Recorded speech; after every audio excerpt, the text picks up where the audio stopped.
8h06, de volta com o Manhã no Ar, com notícia do interior, viu? Começa hoje a 34ª edição da Exposição Agropecuária de Parintins, a Expopim. Um pouco mais de uma semana de evento deve movimentar cerca de 3 milhões de reais na economia do município. A Expopim acontece de 14 a 22 de dezembro no Parque Luiz Lourenço de Souza, que foi revitalizado para receber as provas de rodeio e laço. Além da programação social, com atrações musicais, concursos de beleza e de produtos da fazenda, o evento também vai ter exposição de animais, estandes de vendas e financiamento de implementos agrícolas. As exigências financeiras da FEAM e do Banco da Amazônia estarão presentes aqui no parque para fazer os financiamentos necessários aos nossos produtores. E tem todo um evento social, que é para a comunidade parintinense como um todo. Até quero aproveitar a oportunidade de convidar todos a participar conosco. Do dia 14 ao dia 22 teremos uma programação a partir das 17 horas. Que a cidade de Parintins vai adorar e vai voltar a ter orgulho dessa que já foi considerada a terceira maior festa do nosso município. A exposição também é uma oportunidade para as pessoas que trabalham no setor adquirir mais conhecimento. No parque, haverá palestras sobre a produção pecuária, minicursos de agricultura familiar e vitrine de tecnologias para quem vive no campo. Importante, porque hoje em dia, sem um conhecimento técnico, é muito difícil você progredir na atividade, porque a concorrência é muito grande, né? As exigências também são muito grandes para você produzir. Então, você tem que se adequar. Ter conhecimento é muito importante. Hoje em dia, a gente está ficando realmente com um rebanho menor, mas um rebanho muito mais produtivo do que antigamente. Parintins tem hoje o 5º maior rebanho bovino do estado, com 55 mil cabeças de gado. De acordo com a Associação dos Pecuaristas, a exposição é uma oportunidade para abrir novos horizontes ao setor primário no município. 8h09 agora e nesse momento é hora do Café no Ar, viu?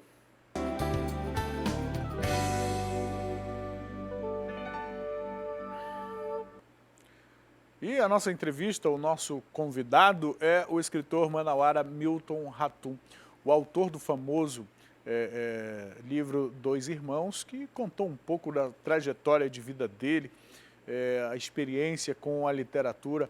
Um papo muito legal que você confere a partir de agora. Nós estamos aqui no Tropical Executive, que cedem esse espaço para a gente fazer a nossa entrevista do Café no Ar.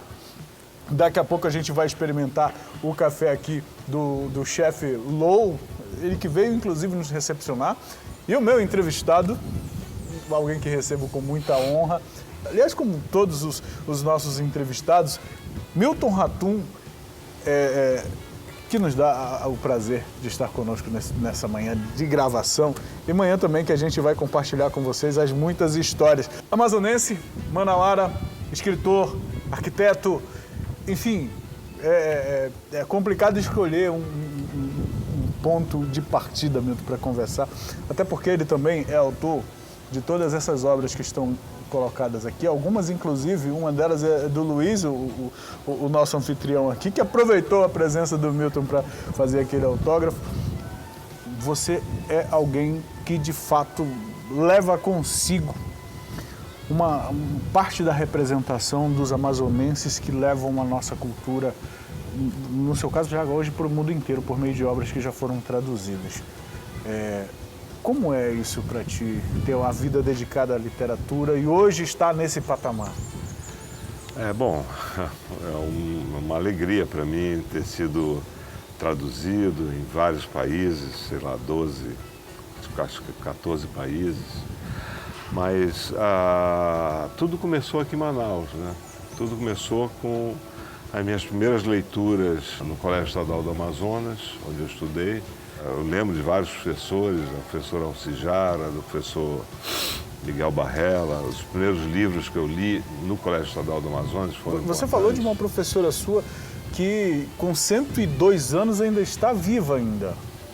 A dona Maria Luísa Freitas Pinto, ela foi a professora que me alfabetizou no antigo Grupo Escolar Barão do Rio Branco, e hoje eu acho que é uma escola estadual. E, bom, começou, na verdade, com ela, né? Com as primeiras letras, vamos dizer assim. Agora, vejam, o Manauara, que faz o ginásio aqui em Manaus, vai para Brasília, desde sempre apaixonado pelos livros, mas acaba em São Paulo estudando arquitetura. O meu objetivo, quando eu saí de Manaus, era estudar arquitetura. Não havia uma faculdade de arquitetura aqui em Manaus, naquela época. Isso foi, quando eu saí daqui, foi em dezembro de 67. Eu fiz um exame para ingressar numa escola pública, no Colégio de Aplicação de Brasília. 68, 69, 70. Depois, esse meu colégio em Brasília foi fechado na época da ditadura. Por isso que eu fui a São Paulo. E também porque eu não vivia muito bem em Brasília. E depois eu estudei arquitetura na USP, na Universidade de São Paulo, mas eu queria escrever. Eu não sabia ainda direito o que eu ia fazer, porque... Mas o desejo de escrever tinha. Era um desejo muito forte de escrever. Em Brasília eu publiquei meu primeiro poema no Correio Brasiliense. Atuou como jornalista, inclusive, na Isto É, não é? Naquela Isto É dos anos 70. Dirigida pelo Mino Carta, eu fui um freelancer em 78. O mesmo Mino Carta hoje da Carta Capital. Isso, exatamente. E eu fiz várias matérias, escrevi várias matérias, reportagens, resenhas de livros, de peças de teatro. E depois eu ganhei uma bolsa do Instituto Ibero-Americano de Cooperação, na época, que era um instituto em Madrid, uma bolsa para estudar língua e literatura espanhola. E aí eu ia passar 4 meses na Europa, acabei ficando 4 anos. Primeiro na Espanha, depois na França. E aí eu voltei a Manaus em acho que foi começo de 84, e dei aula na Universidade do Amazonas, na UFAM, por quase 15 anos. O romance Dois Irmãos, já estava na minha cabeça, já estava fervendo na minha mente, e eu abandonei tudo só para se dedicar. Como é que se forma um escritor? Aquele primeiro momento, sabe? O primeiro momento que você diz, não, é agora a hora de escrever o meu primeiro romance, é isso mesmo que vai ser. Como é que se chega a esse momento? Olha, no meu caso, para você escrever, você tem que ler muito. Não existe, vamos dizer, uma literatura com força, sem uma leitura dos clássicos, ou pelo menos alguns clássicos, ou de livros importantes. Porque isso não é espontâneo, não é uma coisa espontânea, você tem que se formar também como leitor. Eu vi uma entrevista sua que o senhor falava também da imitação, algo como inerente ao ser humano. É inerente, né? Todo mundo começa imitando alguém ou alguma coisa, né? E depois você encontra o seu estilo, a sua voz própria. Mas a vontade de escrever, o desejo de escrever começou aqui em Manaus, quando eu li Vidas Secas, do Graciliano Ramos, li Infância, li Capitães da Areia, do Jorge Amado. Eu tive uma professora de francês que foi importante na minha vida, a Madame Liberalina, que me deu aula particular e ficava ali na Monsenhor Coutinho, a casa dela. Uma casa muito bonita, antiga, uma biblioteca enorme. Depois eu continuei a ler, nunca mais parei de ler. Eu trabalhei muito tempo para publicar o meu primeiro romance, O Relato de um Certo Oriente, que saiu em 89, quando eu já morava em Manaus. E esse romance, por sorte, ganhou o prêmio Jabuti de melhor romance, em 90, e foi, para minha surpresa, foi traduzido de cara assim, para vários idiomas. Eu morava em Manaus enfim, passei depois anos sem publicar, até surgiu Dois Irmãos. Mas eu acho que para escrever você tem que, primeiro, gostar muito de escrever e de ler. Você só escreve quando um romance, quando você não pode não escrever esse romance. Não é mais comutativo, não é mais uma opção. Ele está dentro de você. As histórias estão, vamos dizer, na sua vida, na sua experiência de vida. Porque o romance ele não surge de uma coisa que aconteceu ontem ou no ano passado ou há pouco tempo, né? Ele é um trabalho da memória e depois da linguagem. E por isso que eu sou muito lento também, né? Eu ouvi isso numa entrevista tua lá. Mas eu não tenho problema com a minha lentidão. Você olha para esse rio, qual é a pressa que você tem? Você olha para o Imagina fazendo uma viagem rio, para a natureza. No interior, num 4, naquele tou, demora. Eu já fiz tantas viagens no motor, eu já fui a Parintins, ao Alto Rio Negro, a São Gabriel da Cachoeira, já. E não tem essa pressa, né? Eu falo para meus amigos paulistas, olha, vamos mais devagar porque isso não vai dar certo, se você for muito apressado. Ainda mais que lá é tudo no tempo, todo mundo agitado, todo mundo apressado. Não, mas na literatura você precisa de tempo, muito tempo para escrever, e o leitor precisa de tempo e concentração para ler. Porque das artes, a literatura ela é a que mais exige atenção. E aí chegou num ponto que eu acho importante a gente conversar, sobretudo com alguém que lida com esse fazer artístico, falando aqui da acepção da literatura enquanto arte, da literatura, da manifestação da literatura enquanto arte. Mas antes, só uma curiosidade, né? São quantos prêmios Jabuti mesmo? Porque você tem uma criação, deve ter uma criação de Jabuti em casa, né? Estou falando de um dos prêmios mais importantes da literatura brasileira que ele coleciona. O Relato de Certo Oriente ganhou o prêmio Jabuti em primeiro lugar. Depois, o Cinzas do Norte, que foi meu terceiro romance, ele ganhou o Jabuti também em primeiro lugar. Ele ganhou vários prêmios. Portugal Telecom, que é hoje o Prêmio Oceanos, que é um prêmio internacional. Ganhou o Prêmio Bravo, o Prêmio Livro do Ano, o Prêmio da Associação Paulista de Críticos de Arte. O Cinzas do Norte é meu livro mais premiado, não é o Dois Irmãos, que é o mais conhecido. Que é o mais conhecido. E os outros ganharam segundo e terceiro lugar do Jabuti. Mas sabe qual é o maior prêmio, Manuel? É o leitor. O bom leitor, o leitor de qualidade.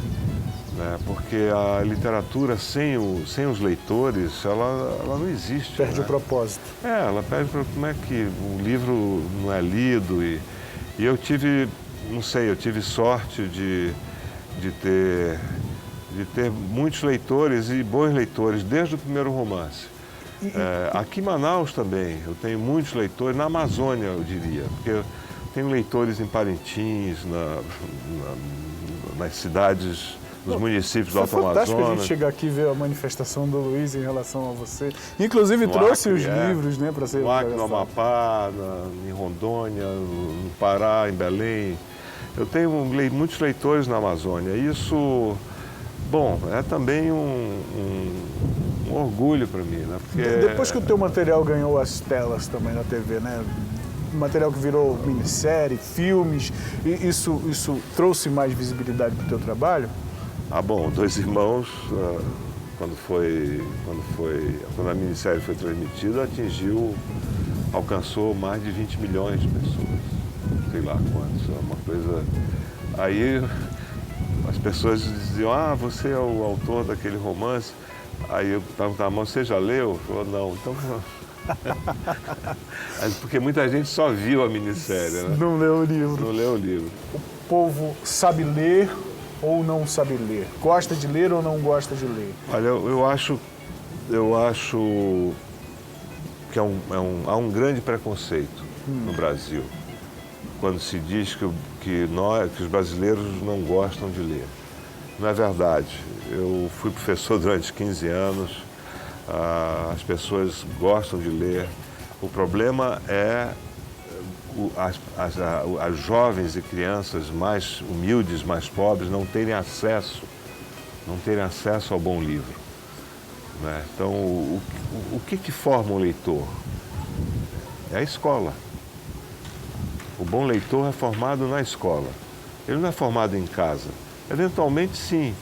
Né? Os pais, um tio, os avós, alguém lê. Mas as pessoas mais humildes, elas não têm condições de ficar lendo histórias para o seu filho durante a noite. Então, depois de um dia exaustivo de trabalho. A questão é a escola. Se a gente privilegiar um ensino público, né, de qualidade, dar condições aos professores, ao espaço físico, bibliotecas, né, isso eu acho que pode mudar, pode ser um fator importante para mudar o Brasil. Aliás, para mim é o único.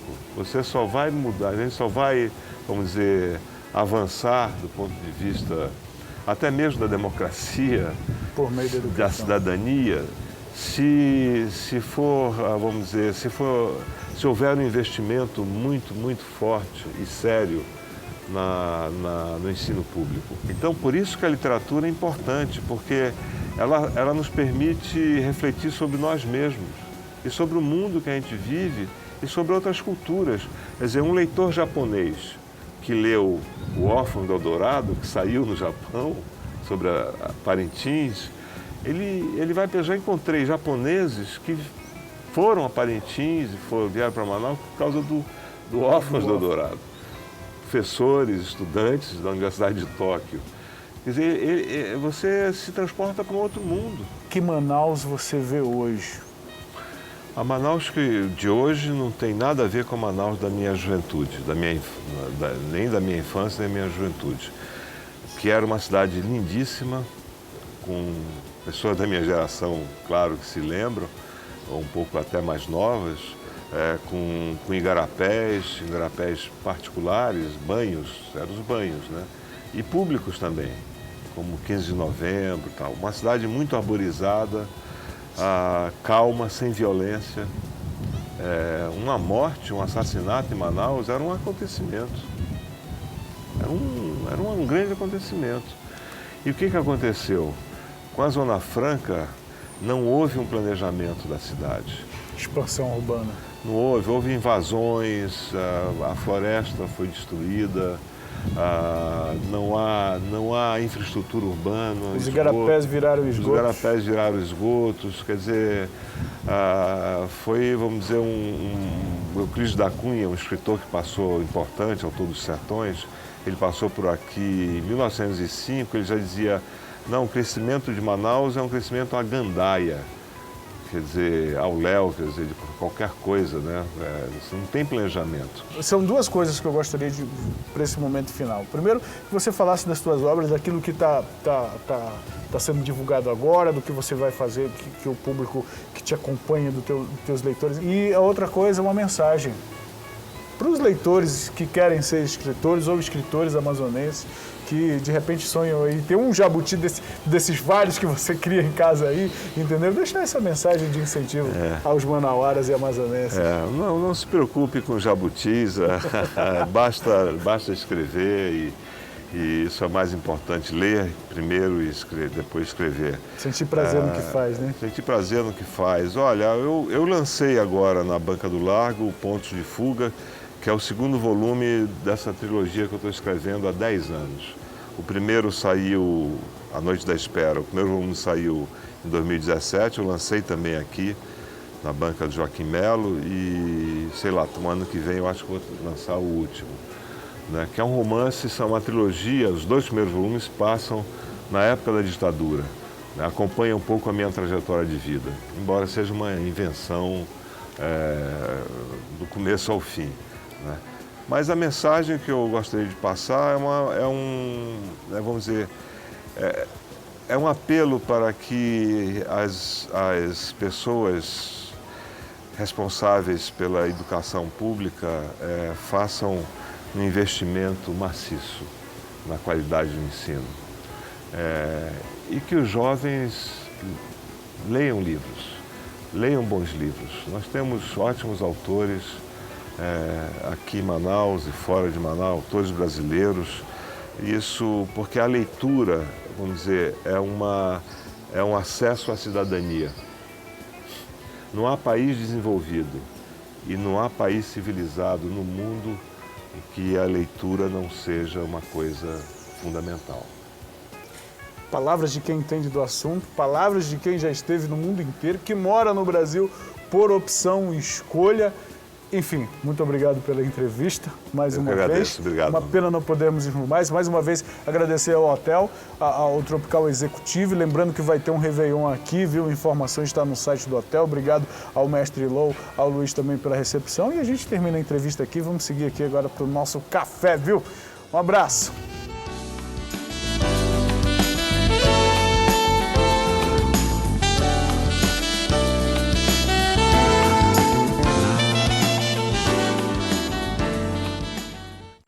Fica o convite aos nossos telespectadores a conhecer a obra deste homem e o agradecimento a ele pela disposição em conversar com a gente. Muito obrigado ao Milton, ao Hotel, enfim.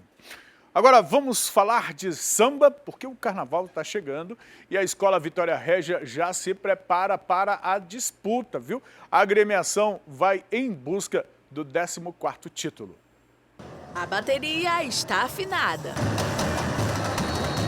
A quadra da Verde Rosa Vitória Régia já entrou no ritmo do carnaval. Está bem envolvente, muito envolvente tudo. E a escola está muito se preparando. Pode esperar que a Vitória Régia vai mostrar um grande espetáculo novamente na Avenida em busca do 14º título, que tudo é 14, então vai dar 14. Com o tema de enredo Werner Botelho é coisa nossa, o abuso é verde rosa, a escola homenageia o adericista, estilista e artista plástico amazonense Werner Botelho, que faleceu em abril deste ano vítima de um linfoma. Esse tema foi uma escolha, nós estávamos em reunião e já tinha um tema, já tinha 2 temas na coisa, tinha um já na boca, quando chegou a nossa amiga Rosana, que é conhecida elétrica, e falou que tinha essa possibilidade, se haveria de homenagear um folião nosso, nascido do bairro, Werner Botelho. Poxa, no mesmo momento que ela falou, foi alucinante, todo mundo se empolgou, mexeu com todo mundo, e na hora nós trocamos o enredo, e tá aí o que está dando, um samba maravilhoso, no contexto de toda a vida dele. Werner merece e vamos mostrar na Avenida um abuso verde-rosa. Quem traz o samba enredo da escola é Alzier do Samba. O intérprete oficial revela o segredo para não cansar a voz durante os ensaios e principalmente no dia da apresentação. Todos os cantores, principalmente a rapaziada que canta samba de enredo, tanto faz daqui em Manaus, no Rio de Janeiro, São Paulo, Espírito Santo, Porto Alegre, onde tem muito carnaval e o carnaval é muito forte também, todos os cantores têm que ter uma preparação para a voz, mas principalmente tem que descansar. O descanso da voz é super importante, vale muito mais do que qualquer tipo de remédio, qualquer tipo de medicação. Só você descansar, você poder dormir bastante, principalmente nos dias que antecedem ao desfile, que é para você estar preparado com a voz afinada. Os ensaios da Vitória Régia acontecem sempre às sextas-feiras, às 20 horas, e aos domingos, às 18. Sempre aqui na rua Emílio Moreira, na Praça 14, onde fica a quadra da escola. Os ensaios são a oportunidade da musa da bateria testar o samba no pé e chegar ainda mais afiada na passarela do samba no dia 22 de fevereiro. A gente intensifica muito os ensaios. Aqui também a gente tenta pegar muito pesado com a gente mesma para a gente intensificar nosso samba e dar o nosso melhor na avenida, né? O público que vai prestigiar a nossa apresentação ficar encantado com o nosso trabalho. Preparadíssima. E você, folião, participe nas suas co-irmãs, ajude suas co-irmãs, ajude as escolas. Também venha quem for verde-rosa. Estamos preparando um belíssimo espetáculo de todas as escolas no Sambódromo no dia 22. Pode aguardar. E pode aguardar, viu? Porque todos os detalhes do carnaval você confere aqui na tela da TV A Crítica, porque se é da nossa terra, está na nossa tela. Tenham todos um excelente fim de semana. Mais uma vez a gente agradece a sua companhia ao longo de toda a semana. E na segunda-feira, a partir das 6 da manhã, a gente se encontra por aqui de novo, viu? Um abraço!